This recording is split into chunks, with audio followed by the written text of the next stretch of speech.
Ce qui m'a frappé quand j'ai découvert les accords Toltec, c'est que je me suis dit, mais en fait, on retrouve là quelque chose qu'on connaît très bien chez nous. À savoir quoi? La tradition chevaleresque. Hein? Si vous n'avez pas vu Les Visiteurs, vous avez peut-être vu Excalibur ou d'autres de ces grands films de chevalerie. C'est des choses qui sont inscrites presque dans notre ADN ou dans notre culture. Et tout de suite, j'ai été frappé de me dire, mais en fait, les 4 accords résument tout l'attirail du parfait chevalier. Et je vous propose qu'on explore ça ensemble parce que ça nous permet de nous rendre compte que ce qui semble venir de loin, d'une autre époque, d'une autre culture, correspond à des choses qui sont totalement inscrites en nous. D'ailleurs, si certains d'entre vous ont entendu Miguel Ruiz en juin ici en Belgique ou en octobre dernier à Paris, eh bien, qu'est-ce qu'il dit aujourd'hui? Il dit Toltec, ça veut dire artiste. Et c'est exprès qu'il dit ça parce qu'il ne veut pas que les gens s'imaginent que Toltec, ça signifie des gens qui ont vécu il y a X centaines d'années, quelque part loin au Mexique. Il dit Toltec, c'est artiste. Ça veut dire, est Toltec quelqu'un qui devient le créateur de sa propre vie, qui essaye de faire de sa vie un chef-d'œuvre. Alors, qu'est-ce qu'il faut à un chevalier? Ben, il lui faut une épée. Tout chevalier digne de ce nom, il a d'abord une épée. Qu'est-ce que c'est l'épée du chevalier Toltec? C'est sa parole. Avec une épée, je peux défendre la veuve et l'orphelin, je peux protéger ce qui m'est cher. Pas forcément agresser, mais simplement défendre, protéger, montrer que j'ai une puissance à ma disposition qui me permet de protéger ce à quoi je tiens. Mais avec une épée, je peux aussi blesser. Je peux tuer, je peux abîmer, je peux faire énormément de dégâts. Eh bien, avec la parole, c'est la même chose. Avec la parole, je peux éclairer. Avec la parole, je peux exprimer mon amour, je peux apporter plus de lumière, plus de sagesse, je peux favoriser la compréhension entre les gens, je peux faire des choses magnifiques, je peux réciter de la poésie avec la parole. Mais avec la parole aussi, je peux semer la discorde, la zizanie, je peux déclencher des guerres, je peux propager des potins, des ragots, des calomnies, je peux salir, je peux abîmer, je peux tuer avec la parole. Donc la parole, c'est vraiment le don créateur qui nous a été donné. C'est lié à la dimension spirituelle. Et ça, on le retrouve tout bêtement chez nous. Relisez le prologue de Jean, dans les évangiles. Au commencement était le Verbe, et le Verbe était avec Dieu, et le Verbe était Dieu. Toutes choses ont été faites par lui, et rien de ce qui a été fait n'a été fait sans lui. Voilà comment Jean commence son évangile. Vous imaginez ce que ça dit de la puissance qui nous a été donnée à nous humains de parler, la puissance de la parole.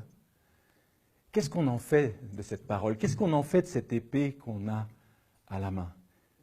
Est-ce qu'on l'utilise que pour défendre ou protéger, ou est-ce que, par inattention, on l'utilise aussi pour abîmer, pour faire du mal?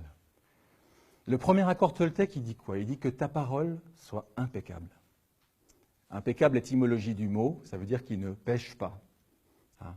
Le péché, ce n'est pas trop le truc des gens aujourd'hui. Mais qu'est-ce que ça veut dire, pécher? Ça veut simplement dire rater sa cible. J'avais visé le centre, je suis tombé un peu trop à gauche, un peu trop à droite, je n'ai pas atteint mon objectif. Ok, j'ajuste, et la flèche suivante, progressivement, elle va atteindre le centre. C'est quoi une parole impeccable? C'est une parole déjà qui ne va pas se retourner contre moi, qui ne va pas me faire du tort. Et si je dis des mots et des choses désagréables sur autrui, si je salis, si je colporte des médisances, etc., tôt ou tard, ça va me revenir dans la figure, ça va me faire du tort. Pourquoi? Déjà, si je colporte des ragots, quand je verrai au bureau des gens en train de parler dans un coin, je vais me dire « ils sont en train de dire des trucs sur moi ». Par effet de résonance, comme moi je fais ça, je salis les gens, je médis, je calomnie, je vais m'imaginer que les autres font pareil. Donc ça va me mettre dans un état de stress, de suspicion, et je serai pas bien. A l'inverse, plus je vais avoir une parole impeccable, moins je serai dans ce genre de supposition et de peur. Donc développer une parole impeccable, c'est quelque chose d'extrêmement important. Et je ne peux pas résister à l'envie de partager avec vous un texte splendide de quelqu'un bien de chez nous, qui est Victor Hugo, qui s'est aussi intéressé à l'importance d'une parole impeccable. Et il a écrit un petit poème que vous connaissez peut-être, qui est une pure merveille, qui s'appelle Le Mot. Vous connaissez ça? Personne? Il est magnifique. Et la poésie, vraiment, c'est particulièrement vrai pour ce poème-là. Elle est faite pour être lue à haute voix. Parce que chez les grands poètes, et c'est le cas d'Hugo, il y a un rythme, il y a une vie, il y a un mouvement dans l'écriture qu'on ne perçoit que partiellement quand on lit comme ça intérieurement. Donc ça s'appelle le mot. Regardez ce que nous dit Victor Hugo sur la parole impeccable. Braves gens, prenez garde aux choses que vous dites. Tout peut sortir d'un mot qu'en passant, vous perdîtes. Tout, la haine et le deuil. Et ne m'objectez pas que vos amis sont sûrs et que vous parlez bas. Écoutez bien ceci. Tête à tête, en pantoufles, porte close, chez vous, sans un témoin qui souffle, vous dites à l'oreille du plus mystérieux de vos amis de cœur, ou si vous aimez mieux, vous murmurez tout seul, croyant presque vous taire, dans le fond d'une cave à 30 pieds sous terre, un mot désagréable à quelque individu. Ce mot, que vous croyez que l'on n'a pas entendu, que vous disiez si bas, dans un lieu sourd et sombre, court à peine lâché, part, bondit, sort de l'ombre. Tenez, il est dehors, il connaît son chemin. Il marche, il a 2 pieds, un bâton à la main, de bons souliers ferrés, un passeport en règle. Au besoin, il prendrait des ailes, comme l'aigle. Il vous échappe, il fuit, rien ne l'arrêtera. Il suit le quai, franchit la place, etc. Passe l'eau sans bateau dans la saison des crues. Et va, tout à travers un dédale de rue, droit chez le citoyen dont vous avez parlé. Il sait le numéro, l'étage, il a la clé. Il monte l'escalier, ouvre la porte, passe, entre, arrive et railleur, regardant l'homme en face, dit « Me voilà, je sors de la bouche d'un tel ». Et c'est fait. Vous avez un ennemi mortel. C'est pas magistral, ça? Vous voyez comment voilà. Quelles sont les conséquences d'un petit mot, d'une petite remarque qu'on lâche? Ça paraît anodin de répéter une calomnie. Quelqu'un me dit un truc, tu sais pas quoi, machine, il paraît que ceci, cela, etc. Et puis moi, vite, je m'empresse de le répéter à quelqu'un d'autre en y ajoutant un petit peu de mon fiel à moi. Ça paraît pas grand-chose. Et oui, mais vous avez déjà regardé une toile d'araignée, comment c'est fait? C'est fait de dizaines, de centaines de petits fils reliés les uns aux autres. Eh bien, la toile d'araignée, elle symbolise la toile que nous tissons les uns et les autres ensemble, inconsciemment, chaque fois que nous propageons une rumeur. 1, 2, 3, 4, 5, 10, 100 personnes, et on a 1, 2, 3, 4, 5, 10, 100 fils, et on a une belle toile d'araignée bien gluante dans lesquelles la personne va se faire prendre. Et je dis la personne, mais ça peut être une association, ça peut être une entreprise. On coule aujourd'hui des gens, des entreprises avec des rumeurs. Je vous recommande d'ailleurs un livre extraordinaire qui s'appelle « Rumeurs » au pluriel, d'un sociologue français du nom de Jean-Noël Capferrer, avec un K. Et qui décrit, en plus c'est chouette parce que des fois les ouvrages de sociologie, il faut vraiment être sociologue pour arriver à les lire. Ça c'est écrit pour le grand public, et vraiment ça décrit quel est ce poison, c'est un véritable poison social que la médisance, la calomnie, la rumeur. C'est impressionnant de voir les dégâts que ça peut faire, et ça nous rend d'autant plus conscients de l'importance d'avoir une parole impeccable. De se dire, tiens, à partir d'aujourd'hui, moi je vais devenir une impasse à rumeurs. Peut-être bien qu'elle arrivera jusqu'à moi, la rumeur, mais elle n'ira pas plus loin. Moi, je ne vais pas la transmettre. Je ne veux pas jouer à ce jeu-là. Et vous allez remarquer que si vous faites ce choix, si vous prenez cette décision, ben rapidement, les gens vont le sentir. Et c'est plus vers vous qu'ils vont venir raconter ce genre d'histoire parce qu'ils savent que ça ne vous intéresse pas.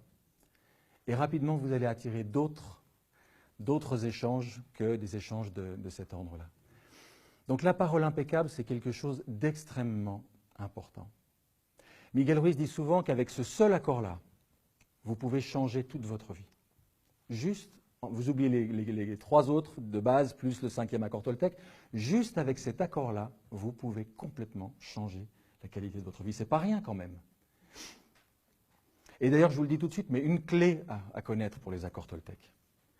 Si vous dites, je vais appliquer tous les accords Toltec à toutes mes relations à partir de demain, ça va faire résolution du 1er janvier, ça va tenir 24 heures.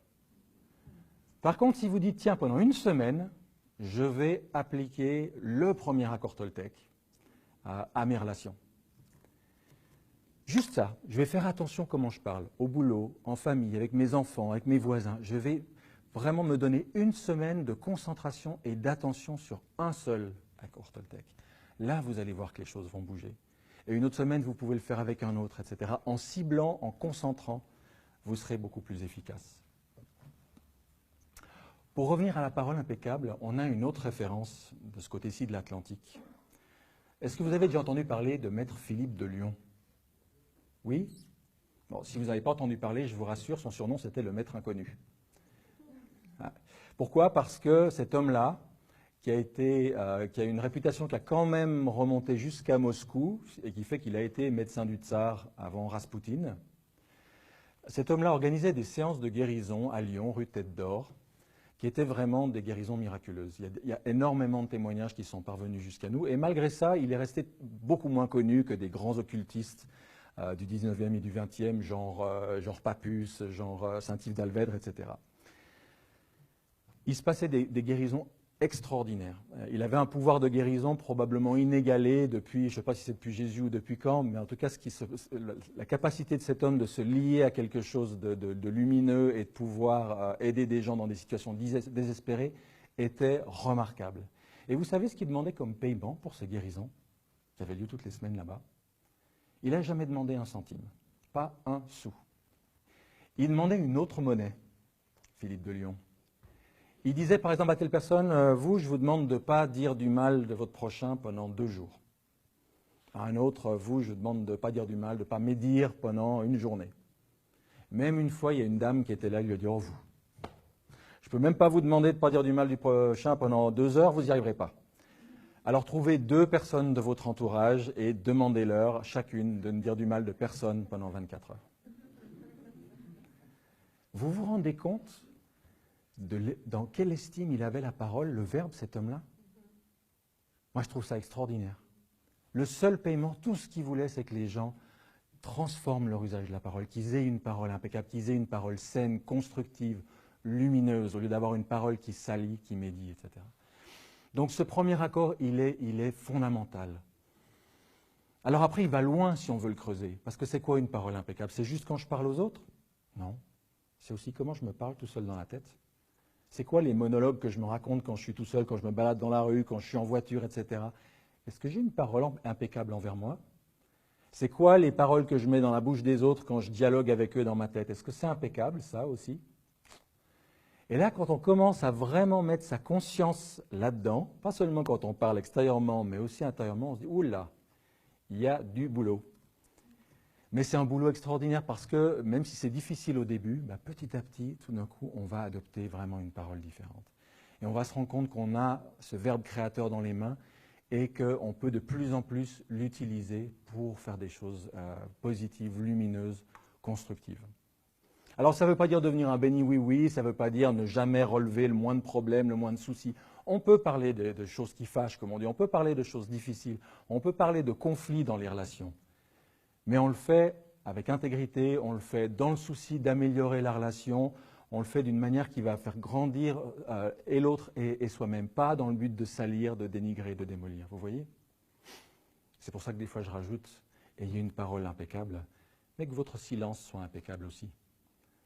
C'est-à-dire que vous n'utilisez pas le silence, le fait de vous taire pour cacher des choses, et puis que vos relations se pourrissent autour de vous sans que personne n'ait jamais vu d'où ça venait. Osez avoir une parole qui est saine, qui est constructive, mais qui sait aussi dans les moments où il faut être ferme et poser les choses qui ont besoin d'être réglées. Donc voilà, c'est un accord essentiel, ce n'est pas pour rien qu'il vient en premier, parce qu'il nous lie vraiment à quelque chose sur lequel, en mettant notre conscience, notre attention, on va pouvoir faire des transformations extraordinaires.